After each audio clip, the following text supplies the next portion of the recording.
Hello,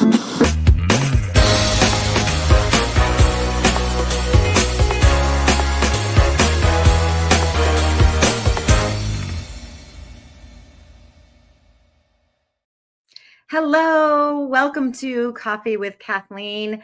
I am super excited. It is the month of love, and funny thing, I have a guest today that I absolutely love, and that is my friend Sandy Zannino. So excited to be in conversation with her today. Oh, Kathleen. Hello. Love is the most powerful thing, isn't it? It's really awesome that this is the month of love. It's so yes, good. It's a month of so many things. Obviously it's also Black History Month. And so, I'm very happy about that too. I've always thought it was apropos that like Love Month and Black History Month are the same month. So a beautiful thing. And having said that, like, there's lots of stuff going on that maybe we don't love. So some of that I want to dig into a little bit with you, just in terms of, obviously you are in HR, you do a lot of DEIA work, really creating inclusive, accepting, belonging spaces for people and counseling other people to do the same. And we're seeing a pullback on some of these efforts, initiatives, et cetera. So like, would love to hear just in general how you're doing, but also would love to hear how that's affecting you and the work that you do. Oh, wow. Okay. So first, big topics. Yeah, that's a big topic, right? First, I'll tackle how I'm doing. And honestly, it's up and down, but when in thinking about love, remembering self-love and self-care, Yes.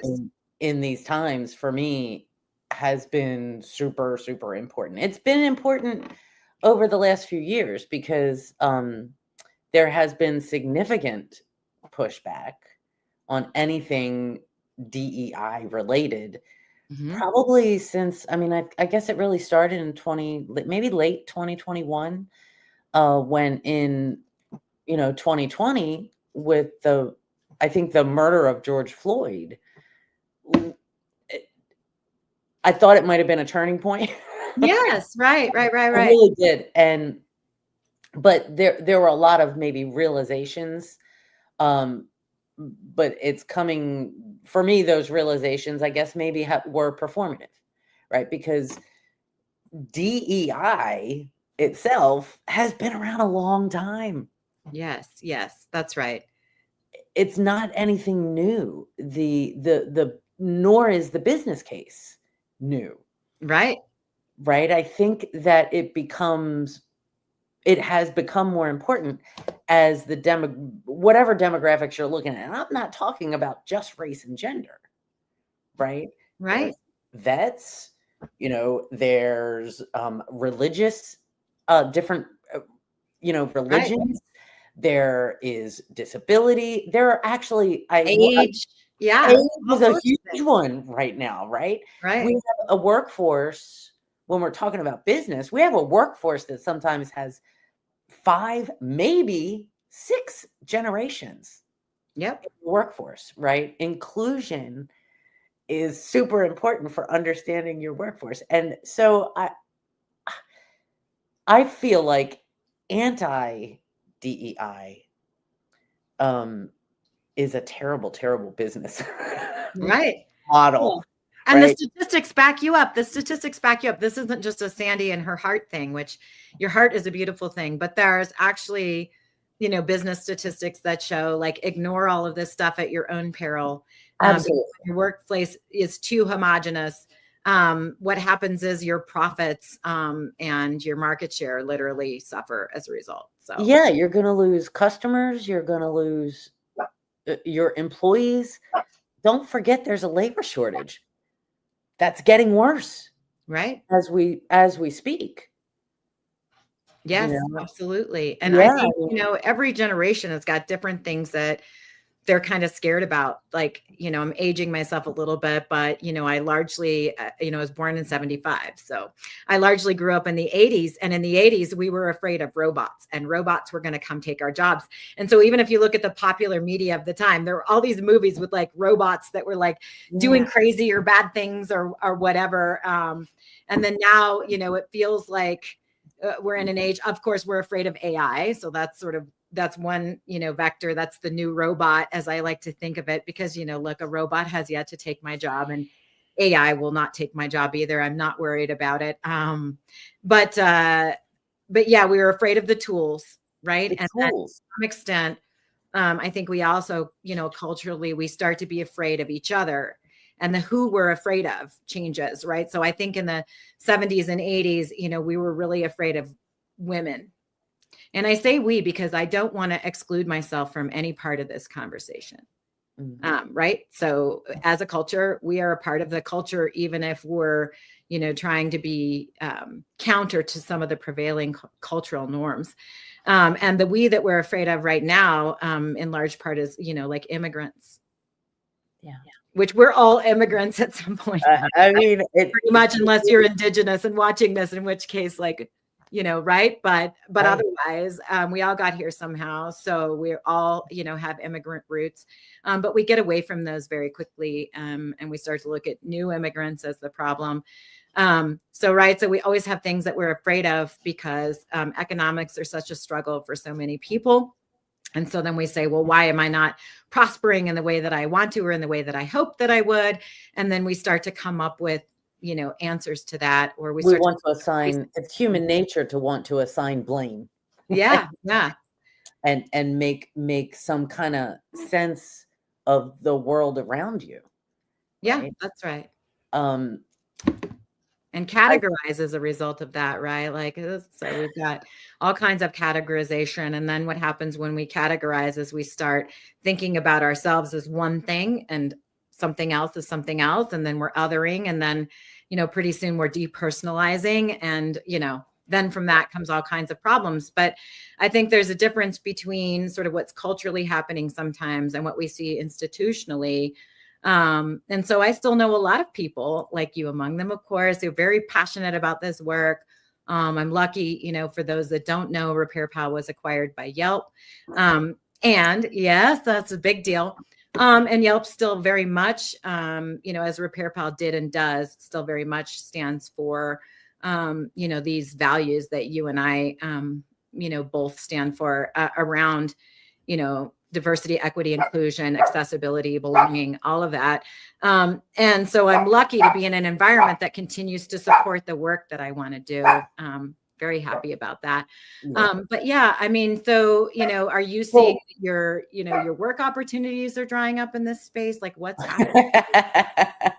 Well, considering that I work in automotive, yes, I'm continuing to the council is, I'm still moving forward with the Automotive Inclusion Council, with education, but as far as in like speaking opportunities, going into organizations and even doing just a basic where are you, do you reflect the area in which you operate, which is the basics, right? Because something that when you talked about Yelp, which congratulations, by the way, on this, I can't imagine. Well, I can partially imagine how much work that had to be, and it's pretty amazing. But also that Yelp is invested in this work, right? They see the value in it. And I think that there's a lot of people out there who want to do business with organizations that stand by their values, right? That are really doing this work, like Costco, right? I'm shopping more at Costco. Like literally, I'm shopping more at Costco. There are other places I'm choosing to not support.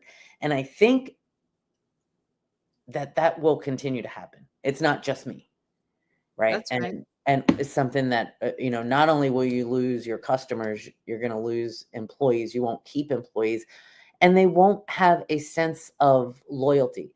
There must be reciprocity, right? We've always, loyalty is something that's valued, but it must go both ways, right? Organizations should begin to stand by their employees. As far Yeah. as HR, there should be a lot of work opening up, because right now every employer should be doing an I-9 audit, Mm-hmm. right? Because I just signed up for a webinar to how to prepare for ICE and DHS actions. Like, what do you do? Does anybody know what they do? What you do when they come knocking at your door? I What, don't. So what's your basic advice around that? I have no idea. Tell me. well, the first thing you do is don't let them in, right? You want to call Okay. your employee, but you have if ICE does send a letter, or if they come knocking, you don't let them in. You say, "I'm sorry, I'm a little busy right now," and you run them back and you call your attorney, right? Uh-huh. You call your Right. employment attorney is what you do. But regardless of that, you still only have 3 days to get all of your I-9s in order. And everybody should be checking, because something that did happen in the flurry of activity quite recently, there are a lot of Venezuelans who are here legally Yes. and have now had their temporary protection revoked. Because So their employer didn't have the correct records available, or no, because the federal government made a decision to end their temporary protection, I see. which Okay. gives them the ability to work legally Uh-huh. in the United States. So they would have either they would have a Social Security card that says for work authorization only. Uh-huh. Okay. Is what it Got it. says. This is all the boring stuff of HR, and but there's going to be a date on that, and I'm not even sure. That's why I'm going to the webinar. Like, it's going to be one of the questions. If you're an employer, let's say in South Florida, Sure. that has employees that are legal to work in the United States, who have now had their legal ability to work removed, how do you handle that when the day I'm not even sure. But so there Yeah. So should as a be. business, you've got to protect yourself too, to make sure that you've got your documentation in order and ready. Absolutely. I've always been a proponent of making sure your I-9s are in order, and that is exactly what that does. You verify who the person is, their identity, and the ability to work in the United States. And that's important. It's Yeah. important to do. So, that's it's an interesting world we're living in. It is. It is. And things feel very, topsy-turvy. So earlier on, you mentioned self-care. Yeah. So let's Super important. that's juicy. It's super important. So tell me a little bit about, what makes Sandy feel cared for. One, I deeply limit my intake of media. Right? I actually haven't had cable for 3 years now. Probably went like right around when the anti-DEI, anti-wokeness, like the willful misunderstanding of the definitions of these things. I don't do that, and instead the news that I do read is news, journalistic news. It's not media, right? I think I've come to separate Right. those two things, right? Yeah. Well, we know I dance, right? Like Yes. Oh my gosh. Talk about this. I make sure that I fill my. I sent this a thing to my nieces and nephews for Christmas a few years ago, like the things I've learned, right? And one of those things is find your happy place and go there a lot. right? Like fill fill your own cup. Yeah, that's Fill your right. soul, the thing that fills your soul, whether that's reading a book, whether that's having coffee with friends, whether that's making a phone call, but do it. Do the thing that gives you joy, right? And for me, that's dancing. Travel is another thing, right? Like something that we haven't. I love Yes. traveling to Cuba, right? We go to Cuba. I just got back from Cuba again. We went I went in September, went again at the end of December through the middle of January. And so family, that's important. Doing the things, taking time away, doing the things that are important to me, right? And those are some of the things. Spending Which, time with people I love. thank you, by the way, for sharing some of your like dance videos and things like that. So first of all, I also love to dance. However, I am not on the Sandy dance level. In fact, I would be more on the sort of like watch me dance so that you can have a good laugh level, although I don't care. Right. So I will Yeah. dance all night in my whatever way. And people are like, so I actually, one of my friends, her daughter just turned 21, and we went to a dance party this past weekend for, in honor of her daughter. Her daughter said, I just want to dance all night. And so like, we were like, okay, we got you. And I can literally dance all night. People are like, oh my gosh, you're like the Energizer Bunny. And I'm like, well, and I'm that person in the supermarket checkout line, like, oh, they're playing a song. Let me do this. Yeah, I absolutely love it. And just, being in movement and all of that stuff. And I don't need to drink to make a fool of myself. I can do this utterly sober.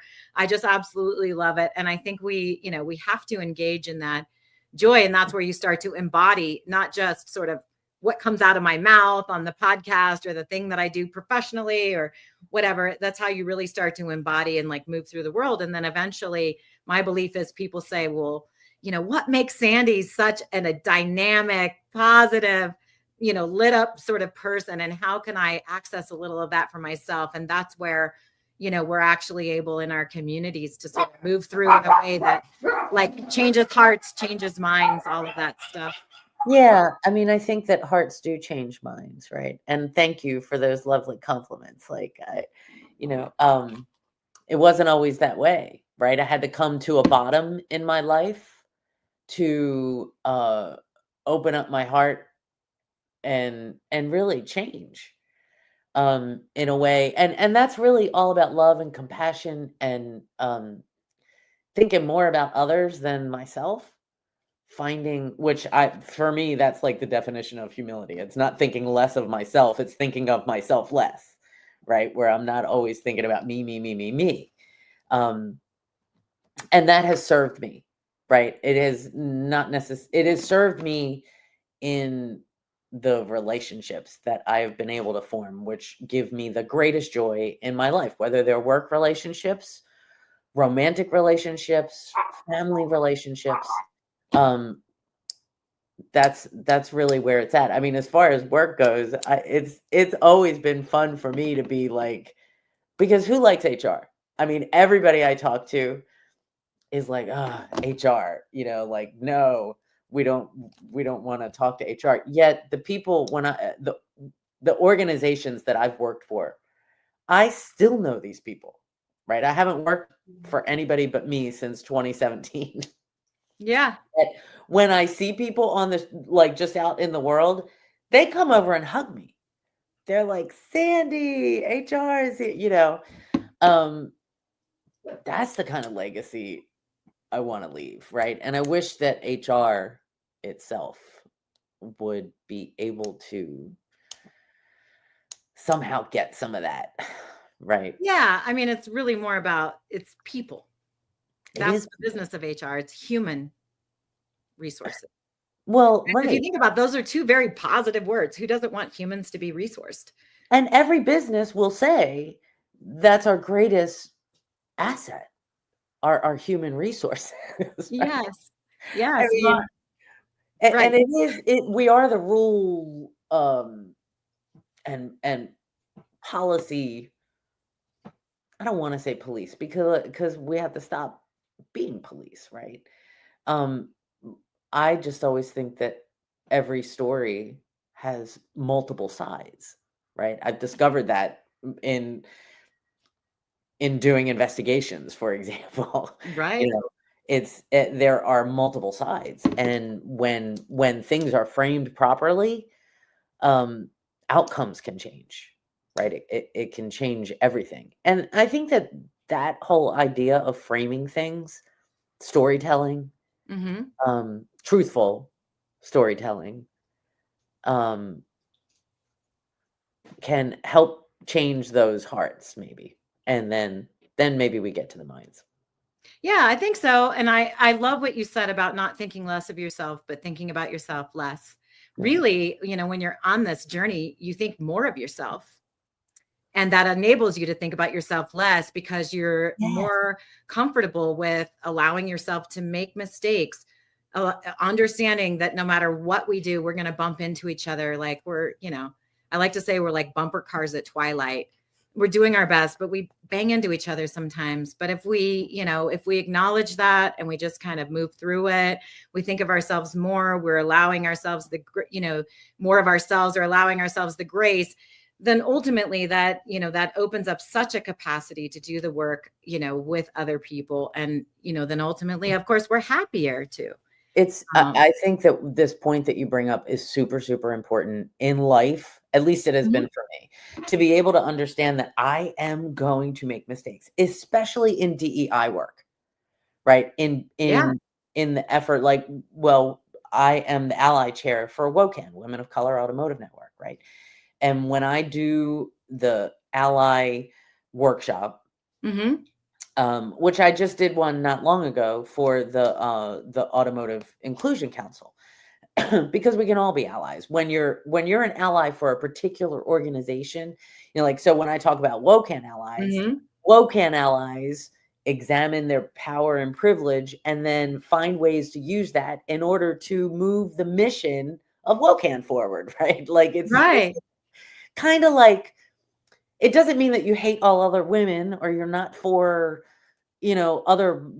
other women, but you're focusing on women of color, kind of like some people focus on dolphins. It doesn't mean that they They want don't all like the other whales to marine die, life. Right, right, right? right. You know what I mean? Yes. So sometimes you have to pick things. We had a little bit of a discussion about this earlier, right?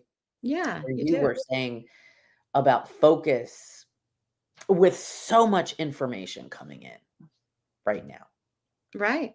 focusing on the things that you can change. This is a prayer that's really important in my life, actually, the serenity prayer. You know, Hmm. recognizing the difference between the things I can change and the things I can't, and what actions can I take um, Right. to make my life better and the lives of the people around me, right? And I love talking with you because I I get know. I get so energized. I really do. And thank you for Oh, and your just amazing, authentic, beautiful way of coming at the world. well, thank you, Sandy. I mean, ultimately community is the answer, right? And so, like, you're picking your individual things, you're doing what you can, and then I do what I can, and maybe that's different from what you're doing or slightly similar, whatever. But then when we bring it all together, that's where the real power is, and that's where the real legacy is, right? So none of us are on an island.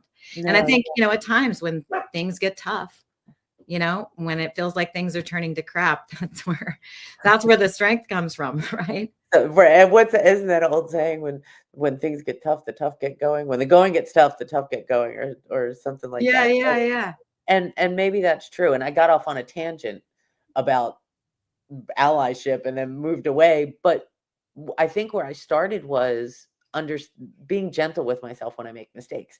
Like, as an ally, I'm gonna mess up. I'm Hmm. gonna do something. I'm gonna say something because, as you pointed out, that you speak in terms of we, right? It's not Hmm. they them. It's not us and them. It's we, right? And because of that, I'm gonna make mistakes. Yeah. Being able to be gentle with myself and be like, okay, yes, I made a mistake. How do I make it better? Not coming up myself with that idea, right? Of how to Mhm. make things better when I really mess up, but asking somebody else, how do I overcome that error that I just made? I'm sorry, but is there a way for me to fix it? Right? Yeah. Yeah, Yeah. that's another aspect of humility too. Totally. I think Yes. humility is like a it's sometimes I think thought of like humiliation, but it's not. It's a wonderful characteristic. Yeah, and we get there. I think the path to humility is curiosity. Just Mm, like, oh, what are the questions that I can ask here? How can I be in inquiry around this instead of like being closed off and in fear or in shame? How can I just create an open avenue to say, hey, what was the impact of what I'm doing or where I'm at or what I just said or how, and how can I receive that, learn more about it, and then therefore, step forward in a different way. It's you know where my brain just went? Like, tell me, tell me, tell me, tell well, me. because thinking about these characteristics, right? And Hmm. you in a leadership role and hiring people, right? Lots of times I try and help leaders understand how to best interview or the characteristics that they're looking to hire, right? Hmm. So as a leader, when you're interviewing people, do you interview for curiosity? Because I think curiosity is one of the number one things that we should look for. Um, Even more so than experience, right? And because how are you going to learn if you're not curious? But I think we don't, right? Do you look for those things like or I absolutely do. I absolutely do. And I try to create a safe enough space to where in the interview where, people kind of Mm, relax a little, like let's relax into the moment. People can share what emotions are present. Are they feeling nervous? Like, what does this job mean to them or whatever? And once we've created that, then I really want for people to ask me questions. mm, And if you don't have any questions, right? Like if we can't get there to where you have any curiosity about the position, the company, the people you'll be working with, like that's really hard for me for most positions. I can't think of very many roles where you not having a natural curiosity about what's going on is going to work right. Or and how the or company about works, other how it all humans, comes right? together, right? Like here's Right. going to be my role. How's that fit into the wheel? My little cog, how's that make the wheel turn, right? Right. And yeah, those are things that I think that hiring managers could focus on. Yeah, and it's the pathway out of so much trouble. Isn't it? Like they say curiosity killed the cat. I don't think so. I think it's like you've got yourself in a pickle, you've done something. Curiosity is almost always the path out, right? It's like someone's annoyed with you, someone's, feeling frustrated by something you did. There's an atmosphere in a room, you don't know, why, there's a problem, like just asking questions Yeah. and really saying, hey, what's really going on here? Or, how is this landing on you? What's the situation? Tell me more about that. Like, Yeah. it's actually the way forward too, even in a negotiation where you're trying to get something more for yourself. You're trying to get a better deal for your company, or you're trying to like, or get more salary or, whatever you're trying to do. Like, let Uh-huh. me understand why this isn't the outcome or where you're coming from or what, and a lot of times people are then like, well, gosh, I don't know why I'm not giving you that. Because they told me. Right. Yeah.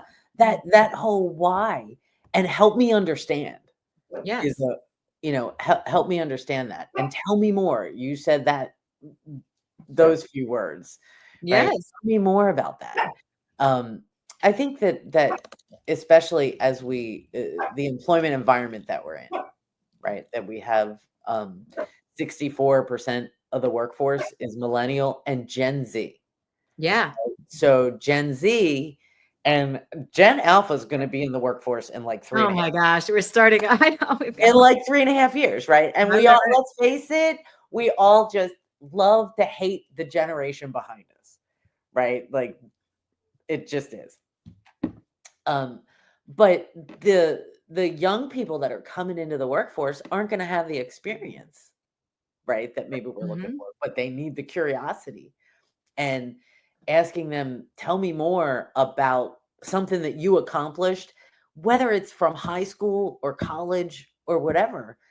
What employers should be looking for is that grit, right? Like, how did they overcome barriers? Mhm. I was thinking about this the other day, right? Somebody was saying just about hiring people. And I was thinking, I'm a great example of, I mean, not to toot my own horn, but like, Please.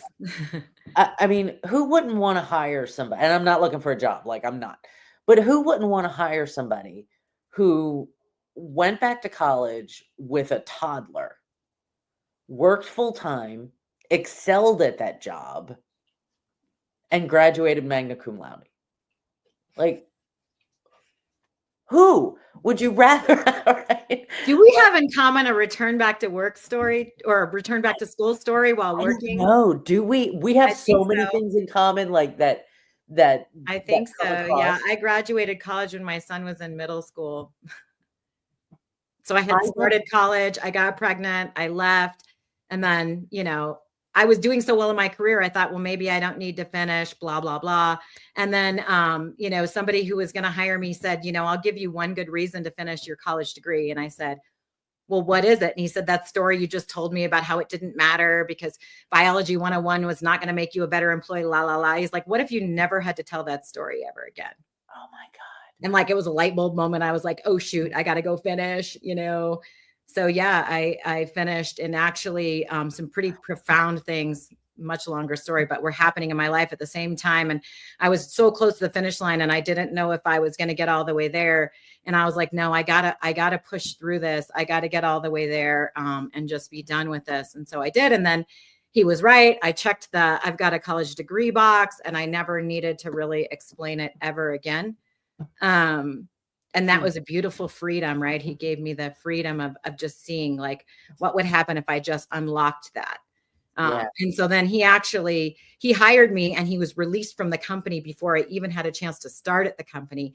But I had stayed a little bit connected to him. So I pinged him and I said, hey, I know it's been a couple years since I reached out to you, but I just wanted to let you know I finished my college degree. And he's like, oh, really? Why did you you did? And he He didn't forgot, realize. because we say things to people and we don't realize sometimes the impact we're having. No. I said, well, why I finished was because of you. And he said, oh, it was. And then I reminded him of the conversation. And so anyways, yeah, but that was a beautiful thing. But yeah, I was going to school. My son's going to middle school, so Which is even tougher than toddlerhood. I think yes, but middle school was like, but we do have a similar story, right? Like yeah, my education was interrupted by a series of bad decisions fueled by alcohol. which makes sometimes the best stories. But yes, I hear you. Like Oh, we got a place where we come from, right?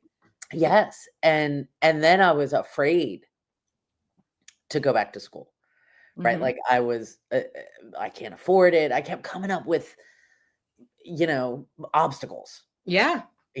and one day I just did it, right? I'm looking at my kid. I'm Hmm. a single mom, no help Hmm. physically and no help financially. Oh wow. Yeah.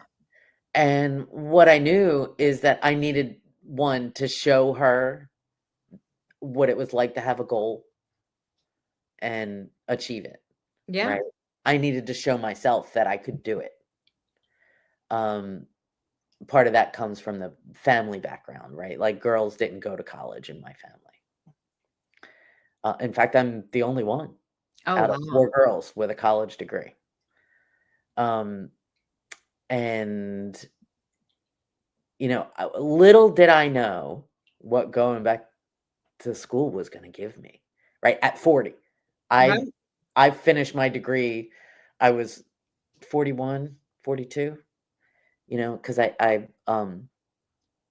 going to school at night, and sometimes even my boss was like, "I don't know how you're doing this," but sometimes I don't. When I look back, I don't know how I did it.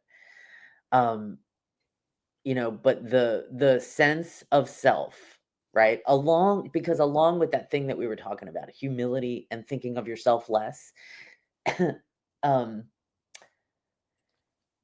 comes this sense of esteem, Mm-hmm. right? And being like, I did it. I did this thing. Was probably one of the most fulfilling things. I love learning, and I hope that what that sparked in me is a desire to keep learning. That Right. no, The curiosity, the yes, curiosity. like, Yes. oh my God, yeah.